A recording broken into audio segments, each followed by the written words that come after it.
Hello friends, welcome to your next lecture of 12th economics. 12th economics के syllabus में हम second chapter देख रहे हैं जिसका नाम है यूटिलिटी एनालिसिस।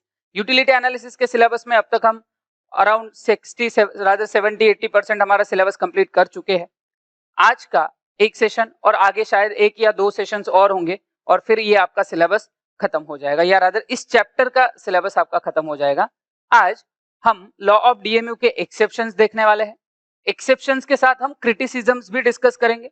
जब हमने assumptions of law of DMU देखा था उसी वक्त हमने उसके क्रिटिसिज्म्स या उसके लिमिटेशंस वैसे देख लिए थे, बट एज अ टॉपिक आज हम ये दोनों चीजें कवर करेंगे। बट हमेशा की तरह हम ये रिवीजन थोड़ा सा कर लेंगे कि हम टॉपिक से कनेक्टेड रहे, इसलिए ये बहुत जरूरी है।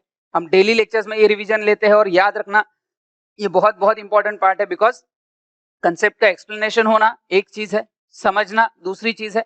बट जब आपको थ्योरी पेपर या थ्योरी सब्जेक्ट के लिए प्रिपेयर करना होता है, लर्निंग भी एक उसका इंपॉर्टेंट पार्ट है। और लेक्चर्स के साथ साथ अगर वो होता रहेगा आपके लिए लर्निंग, तो उसके लिए फिर बाद में आपको ज्यादा मेहनत या बहुत ज्यादा एफर्ट डालने की जरूरत नहीं है। तो लेक्चर्स के साथ साथ में आप ये मेरे साथ रिवाइज करते रहो। हम फटाफट पॉइंट्स के थ्रू जाएंगे और बिना देखे आप भी मेरे साथ आंसर्स देने की कोशिश करो। और एक छोटा सा एक्सरसाइज उसके साथ करना है कि अगर आपको कोई पर्टिकुलर पॉइंट नहीं याद आता है, जैसे अगर हम फीचर्स रिवाइज कर रहे हैं, आपको एक आधा पॉइंट नहीं याद आता, तो आप उसको लिखो। सिर्फ वो पॉइंट जो याद नहीं आया, जो याद आए अच्छी बात है, जो नहीं याद आए वो थोड़ा साथ में लिखो, बिकॉज उससे अगली बार के लिए वो अच्छे से याद हो जाता है। तो ये छोटा सा एक्सरसाइज आपको मेरे साथ स्टार्ट कर देना है और फिर हम ये चैप्टर में आगे बढ़ते हैं। सबसे पहले यूटिलिटी के बेसिक में देखा था, utility is a want satisfying capacity of a commodity, ये हमने डिस्कस किया। फिर उसके बाद हमने अगला क्वेश्चन देखा था फीचर्स ऑफ यूटिलिटी। अगर आपको याद होगा, फीचर्स में हमने 10 पॉइंट देखे थे, फटाफट इनके थ्रू गो थ्रू करेंगे। सबसे पहला relative concept, second subjective concept, third ethically neutral concept, फिर फोर्थ फिफ्थ सिक्स जो थे वो डिफरेंसेस थे। दैट फोर्थ पॉइंट था utility is different from usefulness, fifth utility is different from pleasure, sixth utility is different from satisfaction. ये 6 point. फिर उसके बाद अगला पॉइंट 7 पॉइंट देखा था, measurement of utility is hypothetical, measurement उसका डिफिकल्ट रहेगा। समहाउ डॉक्टर अल्फ्रेड मार्शल ने उसको मेजर करने का तरीका ढूंढा है, but still the common part is, क्योंकि उसमें बहुत सारे अजम्पशंस वो अप्लाई कर देते हैं और वो अजम्पशंस हर बार रियलिस्टिक नहीं है, और इसीलिए हम बोलते हैं कि इसका मेजरमेंट डिफिकल्ट है या हाइपोथेटिकल है। 8th पॉइंट अगर आपको याद होगा वो है utility is multipurpose. 9th utility depends upon the intensity of want. ये काफी इंपॉर्टेंट रीजन था कि इंटेंसिटी के साथ यूटिलिटी चेंज होती है, जितनी ज्यादा इंटेंसिटी उतनी यूटिलिटी ज्यादा, इंटेंसिटी कम हो गई तो यूटिलिटी भी कम हो जाती है। और यही अल्टीमेट रीजन हमने सीखा था for the law of diminishing marginal utility. And last point हमने देखा था utility is the basis of demand. Demand जब लोग करते हैं, पैसा देके चीजें खरीदते हैं, तो वो तभी खरीदेंगे जब उसमें यूटिलिटी है। अगर यूटिलिटी नहीं तो अननेसेसरी कोई खरीदेगा नहीं। तो ये जो सारे हैं फीचर्स ऑफ यूटिलिटी। फिर आगे हमने देखे थे टाइप्स ऑफ यूटिलिटी। ये काफी इजी क्वेश्चन था, सिर्फ 6 ही पॉइंट्स थे इसमें। सबसे पहला था फॉर्म यूटिलिटी, जहां हम चीजों का साइज शेप स्ट्रक्चर बदलते हैं, प्रोडक्शन में ये होता है। फिर सेकंड हमने देखा था प्लेस यूटिलिटी, जगह चेंज करने की वजह से। थर्ड सर्विस यूटिलिटी, प्रोफेशनल्स हो या इन जनरल जब लोग अपने पर्सनल स्किल्स अप्लाई करते हैं तो सर्विस यूटिलिटी। फिर उसके बाद है knowledge utility, when you know how to use the product. Possession utility, ये बायर को मिलता है जब वो चीजों का ओनर बनता है, तो इसलिए उसको ओनरशिप यूटिलिटी ऐसा भी बोलते हैं। एंड सबसे लास्ट में हमने देखा था टाइम यूटिलिटी, जो स्टोरेज या वेयर हाउसिंग से मिलता है। तो form utility, place utility, service utility, knowledge utility, possession utility and time utility. फिर आगे हमने देखे थे कंसेप्ट्स ऑफ यूटिलिटी, जिसमें हमने टोटल एंड मार्जिनल यूटिलिटी देखा था, जिसमें पहला था total. Total utility is basically addition of all the utilities derived by consumer from consumption of all unit. तो जितने भी यूनिट्स है उन इंडिविजुअल्स को अगर आप ऐड करोगे तो आपको मिलता है टोटल यूटिलिटी। तो इसीलिए हम बोलते हैं total utility refers to aggregate या sum of utility derived by consumer from all units of a commodity consume. जितने भी यूनिट्स कंज्यूम किए उन सब का टोटल यूटिलिटी। फिर उसी को हम बोलते हैं it is an aggregate of utilities from all the successive units of a commodity consume, या उसका फॉर्मूला है समेशन ऑफ मार्जिनल यूटिलिटी, या total utility is equal to marginal utility of 1 2 3 n, जितने भी नंबर ऑफ यूनिट्स हैं वहां तक ये जाएगा। उसको समेशन ऑफ मार्जिनल यूटिलिटी भी बोल सकते हैं। हमने एक बेसिक मंत्र देखा था, मार्जिनल से मार्जिनल मिलाते जाओ तो टोटल बनता है। फिर मार्जिनल यूटिलिटी एक कंसेप्ट था जिसमें बेसिकली एक यूनिट की वजह से कितना ऐड होगा, दैट इज मार्जिनल यूटिलिटी। एक यूनिट की वजह से क्या यूटिलिटी ऐड होगी। सो फॉर्मूला में दो सक्सेसिव टोटल को अगर आप माइनस करोगे तो आपको ये मिलता है. Let's see, marginal utility refers to the additional utility derived by a consumer from an additional unit of a commodity consumed. In other words, it is the addition made by the last unit of commodity consumed. जो आखिरी unit है या एक individual unit है उससे जो आपको मिला है. Formula, marginal utility of nth unit is equal to total utility of n minus total utility of n minus 1. So दो सक्सेसिव टोटल को अलग करो तो मार्जिनल रह जाता है. तो ये बेसिक था. फिर आगे हमने देखा था relation between total utility and marginal utility. इसके लिए हमने टेबल भी देखा था. आई होप अब तक याद हो चुका है. बहुत कॉम्प्लिकेटेड टेबल नहीं है. मार्जिनल से याद करोगे तो बहुत आसान हो जाता है. Marginal utility basically 10, 8, 6, 4, 2, 0, -2. फिर उसी को ऐड करोगे तो टोटल यूटिलिटी में आएगा 10, 18, फिर उसके बाद 6 में आता है 24, फिर 28, 30, फिर से 30 एंड देन फाइनली आएगा 28 क्योंकि वहां वो डिक्लाइन होता है. तो ये बेसिक रिलेशन इस टेबल में भी एक्सप्लेन होता है कि जैसे जैसे मार्जिन कंजम्पशन बढ़ेगा मार्जिनल यूटिलिटी कम होगी, टोटल यूटिलिटी बढ़ेगा एट अ डिमिनिशिंग रेट. फिर 6th यूनिट पे मार्जिनल 0 है, टोटल मैक्सिमम है, इसको बोलते हैं point of satiety. And lastly सबसे आखिरी में हमने देखा था कि जहां मार्जिनल निगेटिव है वहां टोटल डिक्लाइन हो जाता है पॉइंट ऑफ सटाइटी के बाद. फिर यही रिलेशन हमने टेबल डायग्राम में भी प्रेजेंट किया हुआ है. अगर आपको याद है कि दैट फर्स्ट यूनिट के लिए टोटल मार्जिनल दोनों सेम है, फिर मार्जिनल कम होगा टोटल बढ़ते जाएगा अप टू 5th यूनिट. फिर 6th यूनिट के लिए भी हमने देखा कि टोटल जो है वो कांस्टेंट रहेगा और मैक्सिमम रीच करेगा, मार्जिनल 0 रहेगा पॉइंट ऑफ सटाइटी पे, और उसके बाद मार्जिनल एक्स एक्सिस के नीचे आ रहा है, निगेटिव हो रहा है और टोटल डिक्लाइन हो रहा है. टोटल डिक्लाइन हो रहा है इसी का मतलब है कि यहाँ पे डिससैटिस्फैक्शन मिल रहा है या डिसयूटिलिटी हो रही है. देन आगे हमने इसी रिलेशनशिप के 5 पॉइंट 3-4 पॉइंट कंक्लूजन देखे थे. दैट फर्स्ट यूनिट के लिए मार्जिनल और टोटल सेम रहेगा, फिर मार्जिनल बढ़ेगा बट एंड मार्जिनल डिक्लाइन होगा, टोटल बढ़ेगा at a diminishing rate, marginal 0 होगा, टोटल मैक्सिमम होगा, मार्जिनल निगेटिव और टोटल डिक्लाइन. ये प्लीज ये रिलेशन याद रखना, ये ऑब्जेक्टिव क्वेश्चंस में भी आएंगे और डिस्क्रिप्टिव के लिए भी जरूरी रहेंगे. फिर इसके बाद आगे हमने देखा था law of diminishing marginal utility. Basic introduction में हमने यहाँ पढ़ा था कि गोसेन, प्रोफेसर गोसेन ने ये इंट्रोड्यूस किया था तो इसीलिए उसको हम बोलते हैं गोसेन्स फर्स्ट लॉ. फिर डॉक्टर अल्फ्रेड मार्शल की book principles of economics published in 1890, ये बुक उसका पब्लिशिंग ईयर याद रखना है, ऑब्जेक्टिव में काम आता है. और इसका बेसिक लॉजिक यही होता है कि जैसे जैसे एक वांट हम देख रहे हैं तो जैसे जैसे वो कंजम्पशन बढ़ता है इंटेंसिटी कम होती है, जिस वजह से मार्जिनल यूटिलिटी डिक्लाइन होता है. तो ये इंट्रोडक्शन. फिर इंट्रोडक्शन के बाद था स्टेटमेंट. मैंने बोला है ये एज इट इज आपको लर्न करना है. आई होप अब तक आप ये लर्न कर चुके हो. So according to doctor Alfred Marshall, other things being constant, the additional benefit which a person derives from a given increase in a stock of thing diminishes with the every increase in the stock that he already has. तो अगर किसी person के पास available चीजें बढ़ी तो उसकी importance, additional benefit, marginal utility कम कम होती जाएगी. और इसके लॉजिक याद रखना, सिंगल वांट हम देख रहे हैं और सिंगल वांट सटाइबल होती है. तो जैसे जैसे कंजम्पशन बढ़ता है लेवल ऑफ इंटेंसिटी कम और मार्जिनल यूटिलिटी भी कम. ये स्टेटमेंट के नीचे एक्सप्लेनेशन में आपको लिखना पड़ेगा. तो यहाँ भी टेबल देखा था, यहाँ के टेबल में हमने सिर्फ मार्जिनल यूटिलिटी का कॉलम देखा है, दैट 10, 8, 6, 4, 2, 0, -2. फिर सेम चीज डायग्राम में भी एक्सप्लेन की है. सी जैसे जैसे कंजम्पशन बढ़ रहा है मार्जिनल यूटिलिटी कम हो रहा है और 6th यूनिट के बाद वो नीचे आ रहा है निगेटिव पार्ट, जहाँ पे हमने बोलते भी है कि शेडेड एरिया डायग्राम में दिखा के हम बेसिकली बोल सकते हैं कि यहाँ पे जो है डिससैटिस्फैक्शन रिप्रेजेंट हो रहा है. याद रखना डायग्राम जब भी आएगा तो आपको एक्सप्लेन करना पड़ेगा कि एक्स एक्सिस पे क्या है, वाई एक्सिस पे क्या है. तो एक्स एक्सिस पे units of commodity, Y axis पे मार्जिनल यूटिलिटी. देन उसके बाद आखिरी पार्ट जो यहाँ पे हमने डिस्कस किया था वो था assumptions of the law of diminishing marginal utility. Law of DMU के अजम्पशंस आपको यहाँ पे देखने थे. तो ये अजम्पशंस की अगर हम बात करते हैं तो टोटल 9 अजम्पशंस हमने देखे थे. अगर आपको याद होगा, सबसे पहला रैशनैलिटी की कंज्यूमर रैशनल रहेगा. सेकेंड कार्डिनल मेजरमेंट, हम इसको न्यूमेरिकली काउंट कर सकते हैं. थर्ड होमोजीनिटी, जो भी यूनिट्स हम कंज्यूम करेंगे ये होमोजीनियस होने चाहिए. अगर वो होमोजीनियस नहीं है तो फिर हम लॉ ऑफ डीएमयू अप्लाई नहीं कर पाएंगे. फिर फोर्थ पॉइंट हमने आगे देखा था कंटिन्यूटी, एक के बाद the consumption must be continuous one after another, there should not be a too long gap between two units of consumption. फिर फिफ्थ पॉइंट हमने देखा था रीजनेबिलिटी, यूनिट का साइज रीजनेबल होना चाहिए. अगर बहुत बड़ा या बहुत छोटा कमोडिटी है तो हम लॉ ऑफ डीएमयू अप्लाई नहीं कर पाएंगे. फिर 6th point constancy, other things being constant, तो जैसे taste, preferences, like dislike consumer के कांस्टेंट होने चाहिए. 7 divisibility, unit should be divisible.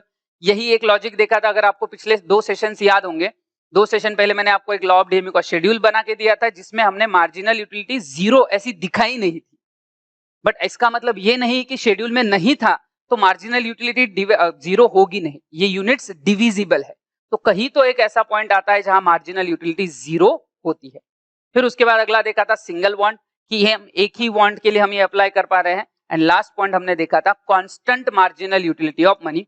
ये जैसे कि मैंने बोला था कि टेक्निकली ये अजम्पशन करना नेसेसरी हो गया है बिकॉज हमने मनी को as a unit of measurement लिया है। तो ये जो सारे है ये है assumptions of law of DMU. Screen पे है आपके, फिर भी बिना देखे एक बार मेरे साथ कोशिश करनी है। सबसे पहला अजम्पशन होता है रैशनैलिटी, दूसरा कार्डिनल मेजरमेंट, तीसरा homogeneity, fourth continuity, fifth reasonability, sixth constancy, 7 divisibility, 8 single bond, and last one is cardinal constant marginal utility of money. So these are the assumptions जो law of DMU में होते हैं। Now ये सारा part हमने देख लिया, क्विकली ऐसा समझ लो कुछ 10 मिनट में 9-10 मिनट में हमने ये पूरा रिवाइज कर लिया। जो अभी तक हमने 8 लेक्चर्स देखे जिसके ऊपर हमने 10 मिनट में इसको कवर कर लिया। अगर आप ये साथ में रिवाइज करते रहोगे तो आपको भी बहुत अच्छे से लर्न हो जाएगा। Now आगे बढ़ते हैं टॉपिक की तरफ।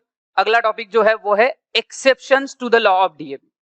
अब ये एक्सेप्शन क्या है ये समझ लो पहले।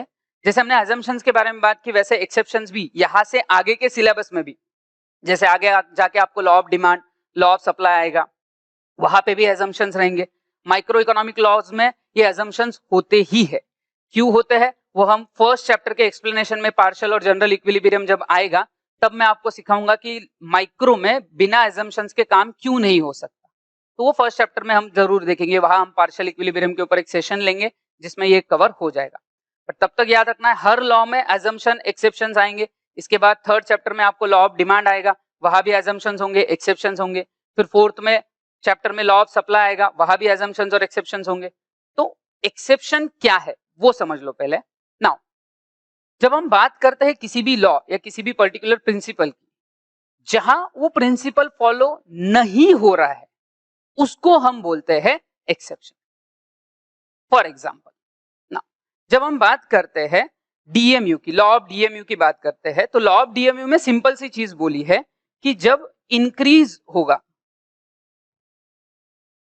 इंक्रीज इन कंजम्पशन, जब कंजम्पशन इंक्रीज होगा प्रोडक्ट की मार्जिनल यूटिलिटी डिक्लाइन होगी। ये लॉ है सिंपल वर्ड्स में। वैसे उसका स्टेटमेंट थोड़ा टेक्निकल था जो हमने देखा था, आई होप याद होगा। Other things being constant, the additional benefit मतलब ही marginal utility, the additional benefit which a person derive from a given increase in a stock of thing diminishes with the every increase in the stock that he already has. अर्थात कि consumption बढ़ेगा तो marginal utility कम होगी। ये law of DMU का rule है या ये लॉ ऑफ डीएमयू में दिया है। अब अगर कोई ऐसी सिचुएशंस आती है, ऐसी कोई सिचुएशंस आती है कि जहां पे कंजम्पशन बढ़ रहा है बट मार्जिनल यूटिलिटी कम नहीं हो रही या बढ़ गई और ज्यादा बढ़ गई। नॉर्मल रूल क्या था कि कंजम्पशन बढ़ेगा या वो चीज बढ़ेगी तो एमयू कम होगा, बट किसी का सेटिस्फेक्शन कम नहीं हो रहा है, सेम रह रहा है या बढ़ रहा है। मतलब ही जो स्टेटमेंट या जो प्रिंसिपल लॉ में दिया गया था वो फॉलो नहीं हो रहा है, उसके अपोजिट कुछ तो हो रहा है। और ऐसे ही सिचुएशंस को हम बोलते हैं exception to the law of diminishing marginal utility. उसी को हम बोलते हैं एक्सेप्शन, कि जहां law of diminishing marginal utility के प्रिंसिपल या रूल्स फॉलो नहीं होते हैं उसको हम बोलेंगे एक्सेप्शन। तो ये आपको ध्यान रखना है ना। पढ़ेंगे, उसी का पार्ट दिया हुआ है। Exception to the law implies that there are situations where the law is not applicable, जहां law applicable नहीं होता है। Such situations are known as exceptions. Thus, in case of law of diminishing marginal utility, situation where marginal utility increases with the increase in consumption. तो law of DMU ने बोला था कि consumption के साथ MU कम होगा, but ऐसे situations, ध्यान से सुनना, ऐसे situations जहां increase in consumption के साथ, याद रखना, इंक्रीज इन कंजम्पशन के साथ मार्जिनल यूटिलिटी बढ़ रहा है उसको बोलेंगे exception. So in case of law of diminishing marginal utility, situations where marginal utility increase with the increase in consumption will be considered as exception. तो हम उनको बोलते हैं एक्सेप्शंस। However, अब ये ध्यान से सुनना, ये इंपॉर्टेंट है, strictly speaking there are no real exceptions for the law of diminishing marginal utility and the exception explain are only apparent and not real. ये सिर्फ लगते हैं कि एक्सेप्शन है, बट एक्चुअल में लॉ ऑफ डीएमयू को कोई एक्सेप्शन नहीं है। अब आप बोलोगे सर अभी तो आप बोल रहे थे कि एक्सेप्शन है, आप बोल रहे कि रियल नहीं है। समझ लो, जब हम कोई भी लॉ अप्लाई करते हैं, जिस भी ऑथर ने, जैसे अल्फ्रेड मार्शल ने लॉ दिया है, तो अगर हम सिचुएशंस अप्लाई कर रहे हैं तो एक्सेप्शन होने के लिए उस सिचुएशन के साथ सारे एजम्पशंस होने चाहिए जो उन्होंने बोले हैं। अगर आप कोई एजम्पशन फॉलो नहीं करते हो और फिर एक्सेप्शन ढूंढते हो तो फिर वो सही नहीं है, क्योंकि ऑथर ने लॉ बनाते वक्त क्लियरली बोला था कि मैं ये लॉ दे रहा हूं इन कंडीशंस में। जैसे लॉ ऑफ डीएमयू में अल्फ्रेड मार्शल ने वो कंडीशंस दी है, वो अजम्पशंस दी है कि इन सिचुएशन में लॉ एप्लीकेबल है। जैसे कि कंज्यूमर रैशनल होना चाहिए, कार्डिनल मेजरमेंट पॉसिबल होना चाहिए, फिर उसके बाद उन्होंने बोला है कि होमोजीनियस प्रोडक्ट होने चाहिए, कंटिन्यूअस कंजम्पशन होना चाहिए, डिविजिबल चीजें होनी चाहिए, सिंगल वांट होनी चाहिए, रीजनेबल साइज होना चाहिए। ये सारी चीजें अगर है तो ये लॉ एप्लीकेबल है। अब तुम वो कंडीशंस हटा दोगे और फिर एक्सेप्शन ढूंढ के लाओगे तो वो रियल एक्सेप्शन नहीं है, वो सिर्फ अपरेंट है। लॉ ऑफ डीएमयू के साथ ऐसा होता है कि वो बिना एजम्पशंस के उसके जो भी एक्सेप्शन है वो पूरे एजम्पशंस के साथ नहीं दिखते, इसीलिए उन्होंने बोला है कि ये रियल नहीं है, ओनली अपरेंट है। आगे जाके हम लॉ ऑफ डिमांड सप्लाई वहां देखेंगे, वहां एक्चुअली रियल एक्सेप्शंस होते हैं, बट लॉ ऑफ डीएमयू के केस में जो भी एक्सेप्शंस बोले जाते हैं उन सारे एक्सेप्शंस में कोई ना कोई एजम्पशन मिसिंग है, और क्योंकि हम सारे एजम्पशंस के साथ नहीं कर रहे हैं, हम उसको बोलेंगे कि ये अपरेंट है, रियल एक्सेप्शन नहीं है। इसीलिए लॉ ऑफ डीएमयू को यूनिवर्सल ट्रूथ भी बोला जाता है। और रादर जब लॉ ऑफ डीएमयू एक्सप्लेन हुआ था, मैंने बोला था कि एक बेसिक ह्यूमन ट्रेट, एक ह्यूमन बिहेवियर का एक बेसिक कैरेक्टरिस्टिक्स होता है, और ये हम हमेशा से जानते हैं, हमारी डे टू डे लाइफ में होता है। जो चीज हमारे पास ज्यादा है हमें उसकी कीमत नहीं होती है, जो चीज कम होती है उसकी हमें वैल्यू ज्यादा होती है। और अल्फ्रेड मार्शल ने यही बेसिक ह्यूमन ट्रेट, यही बेसिक प्रिंसिपल तो बोला है, सिर्फ टेक्निकल वर्ड्स किए। उन्होंने ये बेसिक ऑब्जर्वेशन किया कि इंसानों के साथ ऐसा होता है कि जो चीज उनके पास ज्यादा है उसकी वैल्यू कम, जो चीज नहीं है उसकी वैल्यू ज्यादा। और यही ह्यूमन ट्रेट उन्होंने टेक्निकली एक्सप्लेन किया है, जो एक्चुअली प्रैक्टिकली होता है ना। तो याद रखना, जब भी हम कोई एक्सेप्शन देखेंगे, जैसे इस एक्सेप्शन में हम टोटल 7 पॉइंट देखने वाले हैं, हॉबीज, फिर उसके अलावा माइजर, एडिक्शन जिन लोगों को होता है, जैसे ड्रंकर्ड वगैरह है, कोई स्मोकर है तो एडिक्शन की बात हो गई, पावर, मनी, रीडिंग वगैरह, इन सब की अगर हम बात करें तो इन हर जगह एक्सेप्शन लगता है बट होता नहीं है। और क्यों नहीं होता है? क्योंकि कोई ना कोई एजम्पशन मिसिंग है। तो जब आप ये पॉइंट्स एक्सप्लेन करोगे तो बेसिकली 2 चीजें आपके आंसर्स में आएंगी। एक कि वो एक्सेप्शन क्यों लगता है, जैसे हॉबीज। अब जैसे किसी की कोई हॉबीज है, कॉइन्स कलेक्ट करना, old coin, old note collect करते हैं, पोस्टल स्टैम्प कलेक्ट करना, ये हॉबी होती है।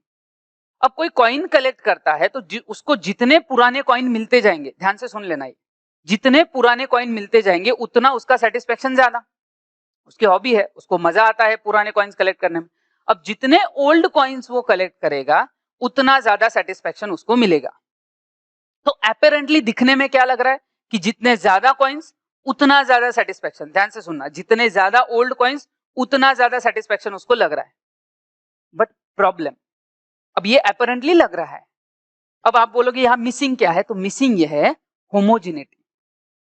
कॉइन्स की जब बात आती है, अगर किसी पर्सन को ओल्ड कॉइन मिल रहा है अलग अलग टाइप के तो उसको सेटिस्फेक्शन बढ़ेगा। अगर उसको सेम टाइप के कॉइन्स मिलते जा रहे हैं, एक के बाद एक, वो सर्च कर रहा है, इधर उधर से जमा कर रहा है, हर बार उसको एक ही टाइप का पुराना कॉइन मिलता है, क्योंकि हमने देखा है होमोजिनिटी होनी चाहिए। तो एक ही टाइप का अगर कॉइन मिलेगा तो उसको उसकी वैल्यू नहीं रहेगी, अलग अलग टाइप के कॉइन मिलेंगे तो सेटिस्फेक्शन। तो पूरा वापस सुनना, कोई किसी पर्सन की ओल्ड कॉइन कलेक्ट करने की हैबिट है, वो उसको कलेक्ट करता है, जितने ज्यादा कॉइन्स उतना ज्यादा सेटिस्फेक्शन। बट अलग अलग कॉइन्स के साथ फिर अलग अलग कॉइन्स बोल दिए तो तुमने यहां पे एक एजम्पशन छोड़ दिया, दैट इज होमोजिनिटी। तो हॉबीज के केस में ऐसा होता है कि होमोजिनिटी जैसा एजम्पशन अगर नहीं है तो फिर वो हॉबी अपरेंटली एक्सेप्शन लगती है बट रियल नहीं है, क्योंकि वहां होमोजिनिटी या कुछ और एजम्पशंस फॉलो नहीं होते। तो ऐसे ही 7 के 7 पॉइंट्स जो आपको आने वाले हैं, हर पॉइंट में अपरेंटली लगता है बट कुछ ना कुछ वहां मिसिंग है, कोई ना कोई एजम्पशन मिसिंग है, जिस वजह से हम ये लॉ बोलते हैं कि ये लॉ जो है, ये एक्सेप्शन जो है वो रियल नहीं है, अपरेंट है। सी पढ़ेंगे hobbies. In certain hobbies like collection of various stamps and coins, rare painting, music, reading, the law does not hold true because every additional increase in the stock gives more pleasure. This increases marginal utility. However, this violates the assumption of homogeneity. Violates मतलब homogeneity का assumption यहाँ follow नहीं होता है, and continuity, बहुत सारे cases में continuity का भी assumption follow नहीं होता है। जैसे पेंटिंग बनती है तो पेंटिंग बनाने वाले को जब हॉबी होती है, ऐसा नहीं कि वो एक के बाद एक के बाद एक के बाद इमीडिएटली पेंटिंग बनाता है, या वो एक ही पेंटिंग 10 बार बनाता है, ऐसा नहीं है। अब जैसे फॉर एग्जाम्पल भाई लियोनार्डो दा विंसी, हमने वो मोनालिसा का पेंटिंग सुना हुआ है। अब वो पेंटिंग उसने एक ही बार बनाया, वो एक के बाद एक के बाद एक ही बार मोनालिसा के प्यार में एकदम ही बनाते गया बनाते गया बनाते गया, ऐसा नहीं हुआ है, या उसने अलग अलग पेंटिंग बनाए। So moral of the story क्या है, दैट कि जब आप अलग अलग अलग चीजें करोगे तो होमोजेनिटी नहीं रहेगी, ब्रेक लोगे तो कंटिन्यूटी नहीं रहेगी, और इसीलिए हॉबीज में अपरेंटली, लिसन केयरफुली, अपरेंटली लगता है कि एक्सेप्शन है बट रियल एक्सेप्शन नहीं, क्योंकि एजम्पशन नहीं है। जैसे मैंने बोला, हर पॉइंट जो हम देखने वाले, मनी वाले पॉइंट में थोड़ा कुछ एक्स्ट्रा है, बाकी apart from money her point में आपको दो चीजें ध्यान रखनी है कि कैसे वो एक्सेप्शन लगता है बट कौन सा एजम्पशन वो फॉलो नहीं करता है, ये दोनों चीजें आपको आनी चाहिए।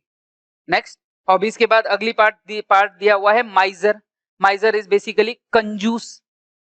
कंजूस होता है ना, सो कंजूस पर्सन को क्या है, जितना ज्यादा पैसा जमा करेगा उतना सेटिस्फेक्शन है।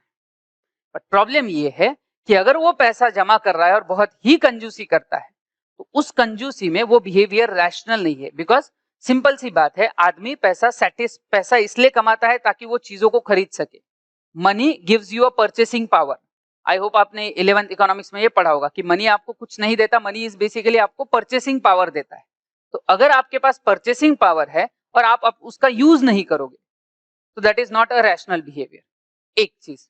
दूसरा, रियल कंजम्पशन, मतलब पैसा जमा होना इज नॉट, पैसा जमा होना और यूज करना अलग अलग बात है, वो सिर्फ जमा करता है, उसको कभी एक्चुअली यूज नहीं करता है। और ये दो रीजन है जिसकी वजह से ये एक्सेप्शन लगता है बट रियल नहीं।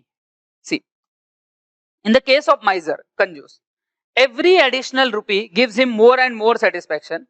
Marginal utility of money tends to increase with an increase in a stock of money. जितना wealth, जितना पैसा आएगा उतनी वो utility बढ़ेगी। However, this situation ignores the assumption of rationality. ये rationality नहीं है, because money इसलिए कमाया जाता है ताकि हम उसका benefit ले सकें। आप सिर्फ जमा करोगे, use नहीं करोगे, that is not a rational behavior. See, this way आपको ये topic explain करना है। Third, addictions. अगर किसी को किसी चीज की आदत है, ड्रिंकिंग करना, स्मोकिंग करना एक्सेट्रा, तो अगर कोई ड्रंकर्ड के केस में तो ऐसा होता है कि भाई एक के बाद एक के बाद एक के बाद चलाए जा रहे हैं, मतलब ड्रिंक करने बैठे, एक पिया, दो पिया, तीन पिया, जो भी उसको बोलते हैं, आपको पता होगा, मतलब मुझे तो कुछ आइडिया नहीं उसको क्या बोलते हैं, बट जो भी वो ड्रिंक करते जा रहे हैं, भाई एक पेग, फिर दो, फिर तीन, फिर चार, एक के बाद एक, और उसका नशा भी बढ़ते जा रहा है। सी, ड्रंकर्ड का पर्पस क्या था दारू पीने का, कि उसको नशा मिलता है। अब उसने एक ड्रिंक किया, नशा हुआ, फिर दूसरा इमीडिएटली, चलो मान लिया जाए कि कंटिन्यूअसली बोतल की बोतल खाली हो रही है, तो एक के बाद दूसरा, फिर तीसरा, फिर चौथा, और उसका साथ में नशा भी बढ़ता जा रहा है। अब यहाँ पे अगर हम देखें तो ड्रिंकिंग बढ़ रही है, नशा बढ़ रहा है, तो अपेरेंटली ये एक्सेप्शन है, अपेरेंटली।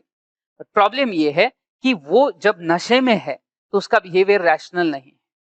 मतलब जितना आदमी नशे में जाएगा उतना वो इरेशनल बिहेवियर करेगा। मतलब क्या है, एक जगह जहां वो बैठा था, ये कंटिन्यूअस कंजम्पशन करने के बाद जब वो उठेगा तो आदमी उठ जाएगा, पूरी दुनिया वही के आसपास, उसके आसपास हिल जाएगी, या वो खुद हिल जाएगा, व्हाटएवर जो भी होता होगा, लोग अपने अपने एक्सपीरियंस से जानते होंगे, I don't have any idea. But point ये है कि इस तरीके से अगर कंजम्पशन बढ़ रहा है इरेशनल बिहेवियर से, तो फिर हम उसको रियल एक्सेप्शन नहीं काउंट कर सकते। सी, it is observed that in case of a drunkard that the level of intoxication increases with every additional unit of a liquor consumed. Intoxication, नशा बढ़ रहा है जैसे जैसे वो लिकर कंज्यूम कर रहा है. सो MU received by drunkard may increase. Actually, it is only an illusion. This condition is similar to almost all addictions. However, this violates the assumption of rationality. वो behavior rational नहीं. Then उसके बाद अगला point है power. किसी भी तरीके की पावर, पॉलिटिकल इकोनॉमिक पावर जो है जिसके लिए आदमी क्रेव करता है, बट अगेन यहाँ पे रैशनैलिटी का जो assumption है वो फॉलो नहीं होता. This is an exception to the law because when a person acquires powers, his lust for power increases. He desires to have more and more of it. However, this against the violates the rationality assumption. Again, ये practically हम देख चुके हैं. जैसे अगर हम suppose हम कोई पॉलिटिकल एग्जांपल भी लेते हैं तो पॉलिटिकल पावर होने के लिए पॉलिटिशियंस हो या कोई भी पर्सन हो, हर कोई पर्सन जो है रैशनल बिहेवियर नहीं करता है. बहुत सारे इरेशनल डिसीजंस होते हैं, बहुत सारे वायलेंट एक्टिविटीज में भी वो इन्वॉल्व होते हैं. तो इसीलिए ये रियल एक्सेप्शन नहीं है. So exceptions to the law of DMU में 4 पॉइंट हमने देखे. पहला देखा हॉबीज, याद रखना है, रिवाइज करते रहना है. हॉबीज में हमने देखा कि ये रियल एक्सेप्शन नहीं है क्योंकि कंटिन्यूटी, होमोजेनिटी नहीं है. फिर उसके बाद हमने देखा सेकेंड माइजर, रैशनैलिटी नहीं है. थर्ड पॉइंट ड्रंकर्ड या एडिक्शन वाला पॉइंट, रैशनैलिटी नहीं है. पावर, रैशनैलिटी नहीं. Then fifth point is money. Now पैसा, जिसके पास जितना ज्यादा पैसा आएगा उसको और उसकी पावर बढ़ती जाएगी और उसको और ज्यादा पैसा लगेगा. अब प्रॉब्लम ये है कि लोगों को लगता है कि भाई पैसा जितना मिले अच्छा. लोगों को क्या, हर किसी को लगता है, मुझे भी लगता है जितना ज्यादा पैसा मिले उतना अच्छा. बट इसका मतलब ये नहीं है कि उसकी मार्जिनल यूटिलिटी कम नहीं होती है. ये हमने पहले भी देखा था कि जैसे रिच पर्सन अगर है, किसी भी रिच पर्सन के लिए 1000 रुपया और किसी पुअर पर्सन के लिए 1000 रुपए, इन दोनों में बहुत बड़ा डिफरेंस है. तो आप जैसे जैसे अमीर होते जाओगे वैसे वैसे मनी की मार्जिनल यूटिलिटी कम होगी. तो अपरेंटली लगता है कि भाई पैसे के लिए आदमी कोशिश करता है, और ज्यादा पैसे के लिए कोशिश करता है, बट इंडिविजुअली उस एक एक रुपए की वैल्यू जो है वो कम होती जाती है. मार्जिनल यूटिलिटी उसकी एक्चुअली डिक्लाइन होती है. It is said that MU of money never becomes zero. It increases when the stock of money increases. This is because money is a medium of exchange which is used to satisfy various wants. पैसे से हम चीजें खरीदते हैं, money purchasing power देता है, तो हम इतनी सारी चीजें पैसे से खरीद सकते हैं, ऐश कर सकते हैं, मौज कर सकते हैं. इसीलिए और ज्यादा पैसा आदमी को चाहिए. However, according to some economists, this law is applicable to money too. पैसे के लिए भी ये एप्लीकेबल है. For example, marginal utility of money is more to the poor person than a rich person. Rich के लिए कम है, पुअर के लिए ज्यादा.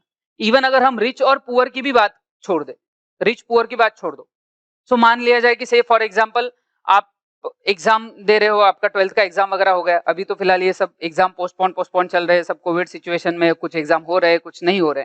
मान लिया जाए कि आपने कोई एग्जाम दिया, अच्छा एग्जाम दिया और आप पास हो गए, ऑल इंडिया फर्स्ट आ गए. आपके पेरेंट्स बहुत खुश है आपसे, और आपको आपके पेरेंट्स ने बोला ये ले 20,000 रुपए, ये 20,000 रुपए ले, जा सिमरन जी ले अपनी जिंदगी. 20,000 रुपए दे दिए आपको उड़ाने के लिए. अब ये लेक्चर सुनने वालों में से कुछ लोग ऐसे हो सकते हैं कि सर 20,000 तो हमारी पॉकेट मनी है. तो अगेन नॉर्मल लोगों के लिए, एक मिडिल क्लास पर्सन के लिए, इसमें एक मिडिल क्लास बच्चे के लिए अगर ऐसा हुआ उस स्टूडेंट को कि भाई रिजल्ट आया बहुत अच्छा है, पेरेंट्स ने खुश होकर बोल दिया ये ले 20,000, जो चाहिए वो कर, जो चाहिए वो कर. अब ये पर्सन 20,000 रुपए लेके निकले. अब इनको दिन भर ये खरीदो, वो खरीदो, पिक्चर दिखाओ, खुद जाओ, दोस्तों को पिक्चर दिखाओ, सुबह से लेके शाम तक ये पैसे उड़ाने हैं. अब उनको अपनी मर्जी से उड़ाने हैं. तो ये 20,000 रुपए जब इनके पास है तो उन्होंने कुछ चीजें खरीदी, कपड़े खरीदे, मूवी गए, रेस्टोरेंट गए, दोस्तों को पार्टी दे दी, सब हो गया. सुबह से पैसे खर्च हो रहे, उड़ा रहे मस्त. पॉइंट ये है, दिन खत्म होते होते अब बचे हैं 200 रुपए. सी, सुबह जब उसके जेब में 20,000 रुपए थे, या चलो 100 रुपए की बात करते हैं, दिन खत्म होते होते 100 रुपए बचे. सुबह जब दिन शुरू हुआ, ये नॉर्मल जिंदगी की बात है, कोविड की नहीं, बट नॉर्मल जिंदगी में सुबह जब उसका दिन शुरू हुआ, उसके हाथ में 20,000 रुपए थे. उस 20,000 में से 100 रुपए खर्च करना या 10 रुपए खर्च करना उसके लिए बहुत छोटी आसान बात थी. भाई 10 रुपए के तो टिप दे दी वेटर को, 100 रुपए की तो टिप दे दी, 50 रुपए की टिप दे दी, 200 रुपए के, 300 रुपए के तो पॉपकॉर्न खरीद लिए. इतने से पॉपकॉर्न आए 500 रुपए में खरीद लिए. कोल्ड ड्रिंक मिलता है थिएटर में 500 रुपए में मिलता है, 500 रुपए में खरीद लिया. बाहर 40 रुपए में बॉटल मिल जाती है, 50 रुपए में या 100 रुपए में दो, या 60-70 रुपए में 2 लीटर मिल जाता है. यहाँ 500 ml के 200, 400 रुपए उड़ा डाले. थिएटर में चल रहे मल्टीप्लेक्स में. ये सब तब हुआ जब उसके पास बहुत सारे पैसे थे. अब शाम को ये सब खत्म होने के बाद जब जब में 100 रुपए बचे हैं, तो घर वहां से जहां भी कहीं है वहां से घर पे जाने रिक्शा तक, रिक्शा में लेके जाके स्पेशल रिक्शा में जाने के वांदे हैं, शेयरिंग में रिक्शा ढूंढ रहे। क्यों? सुबह तो पैसे उड़ा रहे थे, क्योंकि तब जेब में 20,000 रुपए थे और अब जेब में 100 रुपए है। तो सुबह के वक्त जो 100 रुपए की वैल्यू थी और आज ये सब पैसा उड़ाने के बाद शाम को जो 100 रुपए की वैल्यू है, उन दोनों में फर्क है। सुबह 100 रुपए के लिए उसकी इंटेंसिटी इतनी ज्यादा नहीं थी, बट शाम को बहुत ज्यादा इंटेंसिटी थी। तो बेसिकली हुआ ये कि जब पैसा ज्यादा था तब वो 100 रुपए की उतनी वैल्यू नहीं थी, पैसा कम हो गया तो 100 रुपए की ज्यादा वैल्यू है। और ये तो हमने ऐसा भी नहीं देखा कि कोई रिच कोई पर्सन, एक ही पर्सन का एग्जाम्पल देखा। सो होता ये है कि एक्चुअल में मनी का मार्जिनल यूटिलिटी डिक्लाइन होगा। नेक्स्ट आगे बढ़ेंगे, रीडिंग। नाउ स्कॉलर स्टूडेंट्स को रीडिंग काफी अच्छा लगता है, वो बहुत सारी बुक्स रीड कर सकते हैं वगैरह वगैरह एक्सेट्रा, बट वो एक ही टाइप की बुक रीड नहीं करते, अलग अलग टाइप की बुक्स रीड करते हैं। इसीलिए अगेन होमोजेनिटी का एजम्पशन जाता है, तो ये रियल एक्सेप्शन नहीं है। Since more reading gives deeper knowledge, a scholar may receive more and more satisfaction when he reads various books again and again. He derives more utility by reading more and more books. So it is treated as exceptional case. तो जितने books पढ़ेंगे उतना ज्यादा knowledge और उतने ज्यादा वो satisfy होंगे, नॉलेज मिलेगा उनको, गेन होगा। Here also a point must be considered that scholars reading is not restricted to one particular book alone. एक ही बुक बार बार नहीं पढ़ रहा, एक ही बुक चल ही जा रहे रट्टे कर, क्या फायदा? फिर उसको वो नॉलेज तो उतना ही मिलेगा। और इसी रीजन की वजह से हम बोल रहे हैं कि उसका होमोजेनिटी का assumption नहीं है। He refers different books from different field by different authors and violates the assumption of homogeneity. तो वहां पे होमोजेनिटी नहीं है और इसी रीजन की वजह से ये रियल एक्सेप्शन नहीं है। Last point is hence it is also cannot be treated as real exception. और आखिरी एक्सेप्शन जो दिया है म्यूजिक। बहुत बार लोगों को म्यूजिक सुनने की आदत होती है, मतलब ऐसा है कि आप ईयरफोन्स लगा लो और 2-4 घंटे गाने प्लेलिस्ट चला दो, चलता है। नाउ 2-4 घंटे वो प्लेलिस्ट चल रही है, सेम है, जितना ज्यादा वो म्यूजिक सुन रहे हो उतना ज्यादा उसको मजा आ रहा है। प्रॉब्लम होमोजेनिटी, अलग अलग गाने बज रहे हैं, अलग अलग सिंगर्स के अलग अलग मूड के अलग अलग गाने बज रहे हैं। इवन अगर एक ही मूड है कि भाई ट्रैवल कर रहा है, ट्रैवलिंग मूड है, तो भी एक ही गाना होगा ऐसा नहीं, अलग अलग गाने होंगे, तो होमोजेनिटी नहीं होता। Now some people are fond of music. It is experienced that a repeated hearing of music gives more and more satisfaction. It increases marginal utility of music, hence the law is not applicable. However, it does not fulfill the assumption of homogeneity and continuity. और continuity रह भी गई तो भी homogeneity का बड़ा problem होता है, अलग अलग सॉन्ग सुनना लोग पसंद करते हैं, thus it cannot be a real exception. अब यूजुअली जब भी मैं ये पर्टिकुलर पॉइंट लेता हूँ, बहुत बार बहुत सारे स्टूडेंट्स का एक पर्टिकुलर डाउट हमेशा आता है, कोई पूछता है कोई नहीं पूछता है, सर हमें एक पर्टिकुलर गाना बहुत पसंद है और वो गाना हम लूप पे सुनते हैं, रिपीटेड बेसिस पे ही सुनते रहते हैं, एक के बाद एक के बाद एक के बाद एक के बाद, बट वो एक के बाद एक के बाद एक के बाद कब तक, उसका एक लिमिटेशन है और उस लिमिटेशंस के बाद वो यूटिलिटी कम होनी ही है, इसीलिए ये रियल एक्सेप्शंस नहीं है। तो ध्यान रखना, आज का जो पहला क्वेश्चन हमने देखा है exceptions to the law of diminishing marginal utility, 7 point हमने देखे, हर बार कुछ ना कुछ assumption मिसिंग है, इसीलिए वो रियल एक्सेप्शन नहीं है। जैसे पहला देखा हॉबीज, स्टैम्प्स कलेक्ट करना, कॉइन्स कलेक्ट करना, बट अलग अलग कॉइन्स कलेक्ट करते हैं, सेटिस्फेक्शन बढ़ता है, यहाँ पे होमोजेनिटी फॉलो नहीं होती है। सेकेंड माइजर रैशनल बिहेवियर नहीं, वो सिर्फ पैसा जमा करते जाता है। एडिक्शन, तो ड्रंकर्ड पर्सन का एग्जाम्पल दिया कि जितना वो लिकर कंज्यूम करेगा उतना ज्यादा इंटॉक्सिकेशन नशा उसको मिलेगा, बट उसका भी बिहेवियर रैशनल नहीं। फोर्थ पावर, अगेन रैशनैलिटी नहीं है। फिफ्थ पॉइंट मनी के लिए थोड़ा अलग एक्सप्लेनेशन था, तो बहुत मनी के लिए एक्चुअली डीएमयू एप्लीकेबल है, रिच पर्सन के लिए मनी की यूटिलिटी कम होती है, पुअर के लिए ज्यादा होती है, एग्जाम्पल भी हमने देखा। अच्छा देन उसके बाद अगला देखा था रीडिंग, स्कॉलर बुक्स रीड करते हैं, ज्यादा नॉलेज मिलता है, बट होमोजेनिटी नहीं होती है। And music, again homogeneity and continuity. तो ये जो सारे पॉइंट्स है ये है exceptions to the law of DMU, screen पे है बट बिना देखे कोशिश कर सकते हैं। सबसे पहला पॉइंट जो हमने देखा था वो था हॉबीज, फिर उसके बाद हमने देखा second point माइजर, third addiction, fourth power, fifth money, six point reading and seventh music. तो ये पहला क्वेश्चन आज का देखा। इसके बाद एक्सेप्शंस के बाद जो अगला क्वेश्चन आता है वो है criticisms of the law, criticisms या इसी को लिमिटेशंस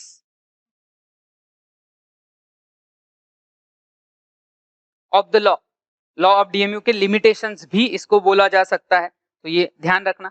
अब जब हम बात करते हैं लिमिटेशंस की, प्लीज अच्छे से याद रखना और समझना इसको कि जब हम बोलते हैं कि लिमिटेशंस है, ये एजम्पशंस के साथ ही मैंने डिस्कस किया था, जैसे कंटिन्यूटी वाला पार्ट है कि अगर हमें देखना है कि चाय पीने से मार्जिनल यूटिलिटी कम होती है कि नहीं, फिर एक पिया, फिर दूसरा, फिर तीसरा, हर बार आदमी ऐसे कंटिन्यूअसली अननेसेसरी चीजें कंज्यूम नहीं करता, हर चीज डिविजिबल नहीं होती है, मनी की मार्जिनल यूटिलिटी कांस्टेंट नहीं रहेगी, हर बार मनी में चीजें काउंट करना पॉसिबल नहीं होगा, और ये सारी चीजें अगर हम देखें तो वहां पे law of DMU her bar fulfil नहीं हो पाता, तो उसके एजम्पशंस में ही उसके लिमिटेशंस थे। तो ये पार्ट हम ऑलरेडी वैसे डिस्कशन कर चुके हैं, सिर्फ सेपरेटली देखना है, 5 छोटे छोटे पॉइंट्स आएंगे। सबसे पहला, unrealistic assumptions. The law of DMU is based upon various assumptions like homogeneity, continuity, constancy, rationality, but in reality it is difficult to fulfill all these conditions at a point of time. सब के सब, मतलब continuity भी हो, homogeneity भी हो, durability भी हो, सब कुछ एक साथ होना ये पॉसिबल नहीं हो पाता, काफी अनरियलिस्टिक है। Then second, cardinal measurement. Cardinal measurement कैसे करना है वो डॉक्टर अल्फ्रेड मार्शल ने दिया है, the amount of money which a person is ready to pay rather than go without a commodity. But हर बार, बहुत बार ऐसा होता है कि हम खुद श्योर नहीं होते कि हम इसके लिए कितना पैसा दे सकते हैं या कितना पैसा हमने देना चाहिए, हम खुद उस चीज के लिए श्योर नहीं, हमें ही नहीं पता कि एग्जैक्टली कितना सही वर्थ रहेगा, ऐसा बहुत बार होता है। प्लस हमने देखा था कि नेसेसिटी जैसी चीजें अगर है, हवा, पानी, इनके लिए हम कुछ भी दे सकते हैं, बट एक्चुअली कितना भी दे सकते हैं, बट एक्चुअल उतना देने की जरूरत पड़ती नहीं है। तो ये सारी चीजों में लॉ अप्लाई करना डिफिकल्ट हो जाता है। The law assumes that utility can be express cardinally, so it can be added, compared and presented through a schedule. In reality, cardinal measurement of utility is not possible because utility is a psychological concept, जो हमको feature में दिया गया था। Again इसके ऊपर बहुत सारे डिफरेंस ऑफ ओपिनियंस है। कुछ इकोनॉमिस्ट मानते हैं कि ऐसा काउंट करना पॉसिबल ही नहीं है, कुछ इकोनॉमिस्ट मानते हैं कि बिल्कुल पॉसिबल है, कुछ बीच में होते हैं जिनके हिसाब से कुछ जगह पॉसिबल है, कहीं पॉसिबल नहीं, तो जहां जहां पॉसिबल है वहां लॉ अप्लाई हो ही सकता है। So again opinion, difference of opinion चलते रहेंगे, हम हमारे हिसाब से, अब जब हम क्रिटिसिज्म देख रहे हैं तो उसको थोड़ा स्ट्रिक्टली उस हिसाब से दिया है। Third point, indivisible goods. हर गुड डिविजिबल नहीं होता है, हेयर कट वाला एग्जांपल देखा था पिछले सेशन में। The law is not applicable to indivisible and bulky goods like refrigerator, car, TV set which are normally purchase in a single unit at a time. At a time हम एक ही देखते हैं, अब एक ही टाइप के 10 TV कोई नहीं खरीदता एग्जैक्टली सेम टाइप के, एक ही टाइप की 50 कार कोई नहीं खरीदेगा, अगर खरीदनी है तो अलग अलग मॉडल, अलग अलग कलर तो भी अलग लेगा। किसी को कोई कार इतनी ज्यादा पसंद है उसने 7 कार ले ली, हर दिन के लिए अलग, अब हर दिन के लिए अलग ली तो कम से कम कलर तो भी अलग लेगा, और वो चीज डिविजिबल नहीं कि कार को हाफ कर दो या ऐसी चीजें डिविजिबल नहीं होती है, तो यहाँ लॉ का एप्लीकेशन थोड़ा डिफिकल्ट हो जाता है। Constant marginal utility of money, money की मार्जिनल यूटिलिटी उन्होंने कांस्टेंट अज्यूम की है, जो कि पॉसिबल नहीं है, मनी की यूटिलिटी भी कम होती है, जितना ज्यादा पैसा उतना मनी की utility come. The law assumes that the marginal utility of each unit of money remains constant. However, critics argue that mu of money differs from person to person. It is influenced by changes in prices, stock of money की prices बदलना, पैसा कितना available है, इससे वो affect होता है। Last point, single want. Law of DMU सिर्फ एक ही वांट को कंसिडर करता है, जबकि रियलिटी में लोगों के एक से ज्यादा वांट्स होते हैं। The law is restricted to the satisfaction of a single want at a point of time. However, in reality, a man has to satisfy many wants at a point of time. तो हम जब actually हम देखते हैं तो सारे wants हमारे पास जो लिमिटेड पैसा अवेलेबल है, रिसोर्सेस, उसको हमें एक ही वांट में नहीं खर्चा करना है, हमको अलग अलग वांट्स में अप्लाई करना होता है। तो ये सारे जो है क्रिटिसिज्म से, लिमिटेशन से, इस पे स्पेसिफिक क्वेश्चन थोड़ा मुश्किल है आना, बट स्टिल हमने पढ़ लिया। सिंपल पॉइंट से सबसे पहला था unrealistic assumption, second cardinal measurement, third indivisibility of goods, goods हमेशा डिविजिबल नहीं होते हैं, fourth point constant marginal utility of money, and last single want. तो ये criticisms of the law। आज के सेशन में हमने exceptions to the law देखा और साथ ही साथ में criticisms भी देखे। exceptions में 7 पॉइंट देखे, कोशिश कर सकते हो याद करने की। पहला hobbies, second miser, third addiction, fourth power, fifth point money, sixth reading and last music. और क्रिटिसिज्म में 5 पॉइंट देखे, पहला unrealistic assumption, second cardinal measurement, third indivisibility of goods, fourth constant marginal utility of money and last point single one. तो ये criticisms हुए। अब इसके बाद दो क्वेश्चन बचते हैं। एक बचता है आपका अगला क्वेश्चन जो रहेगा वो है सिग्निफिकेंस या importance of law of DMU, and दूसरा क्वेश्चन है relationship between marginal utility and price.